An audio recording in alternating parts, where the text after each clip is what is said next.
অত্যন্ত অবাক করার মতো একটি বিষয়।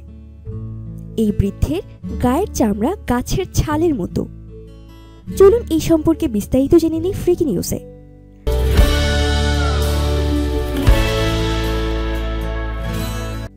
গায়ের চামড়া গাছের ছালের মতো। গ্রামের লোক নাম দিয়েছে বাকল মানুষ। সংক্রমণের ভয়ে 58 বছরের লি সিশিয়ানকে একঘরেও করেছে তারা। লি সিশিয়ান চীনের হেনান প্রদেশের বাসিন্দা। অদ্ভুত এই ত্বকের রোগ তার জীবনই বদলে দিয়েছে। মাথা থেকে পিঠ, 2 পা সর্বত্র ছড়িয়ে পড়েছে অসুখ। গা ফেটে যাচ্ছে মাঝে মাঝে। শক্ত খসখসে এই চামড়া গ্রাস করছে শরীরের অন্যত্রও। চিকিৎসকরা জানিয়েছেন এই রোগ এক ধরনের সোরিয়াসিসের চরম পর্যায়। এর কোনো উপশম তাদের জানা নেই। লি জানিয়েছেন কিশোর বয়সে চুল কাটার সময় নাপিত তার মাথার তালু খানিকটা কেটে ফেলেছিল।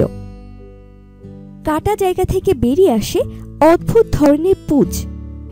তারপরেই মাথার চামড়া হয়ে যায় গাছের ছালের মতো। সেখান থেকে ছড়িয়ে পড়ে পিঠে এবং পায়ে। বিশেষজ্ঞরা জানিয়েছেন এ রোগের কোনো চিকিৎসা না থাকলেও তার ত্বকের অবস্থার কিছুটা হলেও উন্নতি করা সম্ভব। চীন সরকার তার চিকিৎসার খরচও দেওয়া শুরু করেছে। কিন্তু তা সত্ত্বেও আত্মীয় বন্ধু বিবর্জিত হয়ে জীবন কাটাতে বাধ্য হচ্ছেন লি। গ্রামের মানুষেরাই বেশ খানিকটা দূরে তার জন্য বাড়ি তৈরি করে দিয়েছেন।